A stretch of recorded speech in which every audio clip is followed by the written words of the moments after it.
ሰላም ጤና ይስጥልኝ ውድ የሀገሬ ልጆች እንዴት ናችሁልኝ? ደህና ናችሁ? በያላችሁበት የእግዚአብሔር ሰላምታ ይብዛያል። ወደ ዛሬ ቪዲዮ ይገባለሁ። ታዲያ የዛሬ ቪዲዮ ምን መሰላችሁ? የዛሬ ቪዲዮ አረብ ሀገር ያሉ ሴቶች በአብዛኛው ምንድን ነው እንቅልፍ የሚነሳቸው የሚለው በአጭሩ እገልጽላችኋለሁ። ጸጉራችን እንግዲህ አምሮበታል ትላላችሁ፣ አምሮበታል ጊዜ አተን የምንሰራበት ጊዜ እና ዛሬ ምንድነው አብዛኛው የአረብ ሀገር ሴቶች ብዙ ጊዜ ኦንላይን ላይ ሳገኛቸው በውስጥም አንዳንዶች ታሪካቸው ይነግሩኛል ላይቭ ላይ እና ታሪካቸው ገብቼ በውስጥ መስመር ሳወራቸው አብዛኛው የአረብ ሀገር ሴት ጸጸቱ ምንድነው ስላለፈው ነገር ነው ጸጸተው ማለት ነው። ስላለፈው ነገር ስለሆነበት ነገር ስለከሰረው ጊዜ እያሰበ እንቅልፍ ያጣል፣ ይጨናነቃል፣ ሰውነታቸው ይከሳል። በተለይ ደግሞ አብዛኛው ብዙ አመት የሰሩ ሴቶች ብጠይቋቸው ይሄ ነው ሰላም የሚነሳቸው እንቅልፍ የሚነሳቸው እና ምንድነው ማድረግ የሚችለው የሚሉም አሉ። እና ይሄ ነገር ሊቀረፍላችሁ የሚችለው እንዴት መሰላችሁ? ስላለፈው ነገር አታስቡት። ስላለፈው ነገር አታስቡት። ለምን መሰላችሁ? የሰው ልጅ ያለፈበት ታሪክ አልፎበታል፣ ሊማርበት ይሆናል ወይም ደግሞ ከፊት ያለው ህይወቱ ሊስተካከልለትም ይሆናል። አንዳንድ ጊዜ ፈጣሪም ሆነ ሰውም የሆነ ነገር ሲገጥመን ነው በፈጣሪ ላይ እምነት የምናደርገው የሚረዳው ፈጣሪ እንደሆነ የምናውቀው ማለት ነው። እና አብዛኞቻችን ይህ ታሪክ ነው ሰላም የሚነሳን። እንደውም አንዷ ምን አለችኝ መሰላችሁ? መቼም አልረሳውም። የዛሬ አመት ምናምን አካባቢ በውስጥ እናወራ ነበር። ታሪኳ ስትነግረኝ በጣም አዘንኩኝ ማለት ነው። እኔ እንደዚህ ታሪክ ሰምቼ አላውቅም እና በጣም አዘንኩኝ። ታሪኳ ነግራኝና በቃ እንበይ መቆጣጠር እስኪያቅተኝ ድረስ ማለት ነው። አሁን ራሱን በየመጣ ነው ግን አላለቅስም። ምክንያቱም አንዳንድ ጊዜ እኛ ባለማስተዋል የምናጠፋው ጥፋቶች ዋጋ ያስከፍሉናል።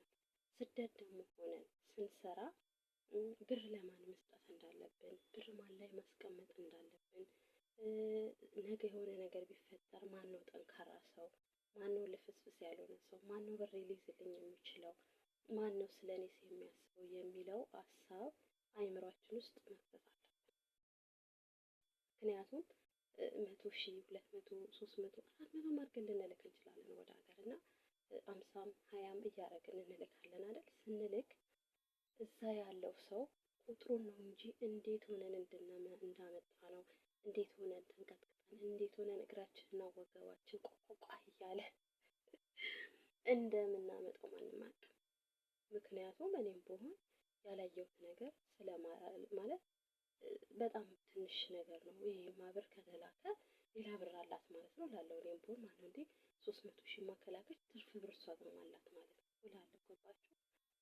ስለዚህ አሁን ምንድነው የሚያስፈልጋችሁ? ጸጸት። እኔ አሁን ለምሳሌ ብዙ አመት ሰርቼ አይደለም፣ ግን ብዙ አመት ሰራው አይደለም ከሌሎቹ አንፃር ትንሽ አመት ነው የሰራው።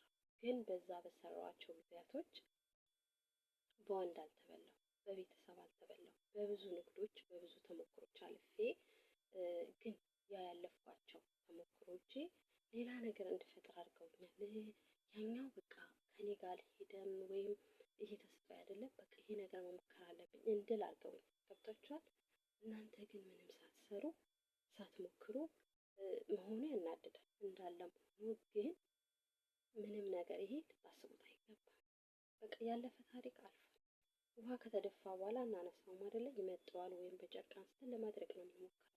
ስለዚህ ያለፈን ታሪክ የሆነ ሰው በሰው ተሰብሮ ካለፈ ያ ስብራቱ የሚረሳበት መንገድ ነው እንጂ ማሰብ ያለበት ያ ታሪክ እያሰበ አይመለስ። ያ የነበረው ነገር ወደ የፈለገ ቢሆን የነበረበት ቦታ ሊመለስ አይችልም። ብርም ቢሆን ወንድ ክዷችሁም ቢሆን ሊመለስ አይችልም። ለምን? በሰዓቱ ነው የነበረው። በቃ አለቀ። መርሳት አለባችሁ። ስለዚህ ምንድነው የሚጠቅማችሁ? ስላለፈው ታሪክ እንቅልፍ የምታጡ የምትጨናነቁ ልጆች ይህ ምክሬ ለእናንተ ነው። በደንብ ይጠቅማችኋል ይህ ቪዲዮ ከተጠቀማችሁበት። ለምን? እኔ የሆነ ጊዜ ላይ የሆነ በኮረና ሰዓት ላይ ለስራዎች ነበሩኝና ድብልቅልቅ ወጣ ሀገር ሰላም ብቻ ብዙ ነገሮች ምስቅልቅሉ ሲወጡ ያ ጊዜ ያናድደኝ ነበር። የዛኔ ለምንድን ነው እንደዛ የሆነብኝ? እንደዛ ባይሆንብኝ እኮ እንደዚህ የዛኔ እኮ አሪፍ መስመር ላይ ገብቼ ነበር። በጣም ብዙ ነገር አደርግ ነበር። ቋሚ ነገር ገዛ ነበር እያልኩ ራሴ ሱቅ አንድ ጊዜ ቆም ብዬ ማሰብ ጀመርኩ። እንዴ ኮረናም አለፈ፣ ያ ጊዜም አለፈ፣ አይመለስም። ምን እየሆንኩኝ ነው? እውነቴን ነው። እንቅልፍ ማጣት ጀመርኩ። እንቅልፍ አጥቼ ማለት ነው። እንቅልፍ አጥቼ በቃ ምን ልበላችሁ መድረቅ ሰውነቴ በቃ ድርቅ አለ ሀገር ውስጥ ሆኜ ማለት ነው። እኔ ደግሞ በተፈጥሮ አይደለም እኔ ቤተሰባችን እኛ ቤት ቀጭን ሰው የለም እና ከሰው ምን ሆንሽ እስኪለኝ ድረስ ማለት ነው። አንቺ ምን ሆነሻል? ግማሹ ድርቅ አልሽ፣ አረጀሽ እኮ አለብሽ ምናምን ማለት ጀመረኝ ማለት ነው። ከዛ ያ ነገር ልክ እንዳልሆንኩኝ አሰብኩ። ያለፈ ነገር መርሳት አለብኝ፣ መተው አለብኝ።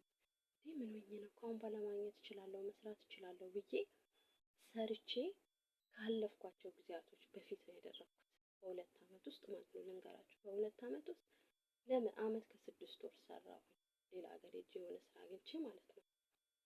ያ ያለፍኳቸው ጊዜያቶች በራሴ ጥንካሬ በማስተዋሌ ብሬ ባለማጥፋት የተሻለ ነገር ነው ያደረኩት። ለምን ያ ጊዜ በመርሳት ያ ጊዜ ብቻ እየወቀስኩኝ አልተቀመጥኩም። ያ ጊዜ ብቻ ለምን እንዲሆነብኝ ብዬ ራሴ እየተናደድኩኝ ቁጭ አላልኩም። በቃ የተሻለ ነገር መፍጠር አለብኝ፣ የተሻለ ነገር ማግኘት አለብኝ ብዬ ወሰንኩ። ስለዚህ እናንተም እንደኔው ጠንካራ ልትሆኑ ይገባል። የተሰበረ ብርጭቆ ተሰበረ፣ ገጣጥመን ቡና እንጠጣበት ወይም ሻይ እንጠጣበት፣ ውሃ እንጠጣበት። በቃ የተሰበረ ነገር ወደ ቆሻሻ እንደሚጣል ሁሉ ማለት ነው። ሀሳባችሁ የማይጠቅማችሁ የማይረባችሁ ሀሳብ ጥላችሁ ስራችሁ ማሰብ፣ ለእናንተ ሰላም የሚሰጣችሁ አይምራችሁ ማይረብሽ ነገር ማሰብ፣ አዲስ ህይወት እንድትቀጥሉ አዲስ ነገር አዲስ ስራ በቃ ሁሉም ነገር በውስጣችሁ ማለት ነው። የተሻለ ነገር ለአይምሯችሁ መንገር ማለት ነው። ይህንን ነገር ካደረጋችሁ እርግጠኛ ነኝ በጣም የተጨናነቃችሁ ልጆች ደግሞ ካላችሁ እኔ በምችለው መክራችኋለሁ። ምክንያቱም ሁላችንም የራሳችን ታሪክ አለን። ገባችሁ? ብዙ ታሪክ ይኖረናል የማናወራው እና በውስጥ አናግሩ። እኔ የግሌ ታሪክ በእርግጥ እኔ እንደነገርኳችሁ በወንድ ብር አልተበላሁም፣ በቤተሰብ ብር አልተበላሁም። ግን በንግድ ዓለም በብዙ ነገር አልፌያለሁ። ብዙ ነገር አግኝቼ አጥቼ መካከል ግን ያ ነገር ዛሬ የበለጠ እንድቆም ዛሬ ላይ የበለጠ ጠንካራ እንድሆን ተስፋ እንዳልቆርጥ አድርገውኛል ማለት ነው። ስለዚህ 2 ዓመት ሰርታችሁ 3 ወር ንግድ ጀምራችሁ ስለከሰራችሁ ተስፋ መቁረጥ የለባችሁ። በተረፈ የኔን ቪዲዮ የምታዩ በሙሉ እያላችሁበት እግዚአብሔር ሰላሙን ምሕረቱን ያብዛላችሁ። ላለሁኝ ቤተሰብ አድርጉኝ፣ እመልሳለሁ። አበረታቱኝ። በተረፈ ወዳችኋለሁ። በተረፈ ጭንቀት ሀሳብ አስወግዱ። ሰላም ይሻላችኋል። እኔ የጠቀመኝ ለእናንተም ይጠቅማችኋል በሚል ነው።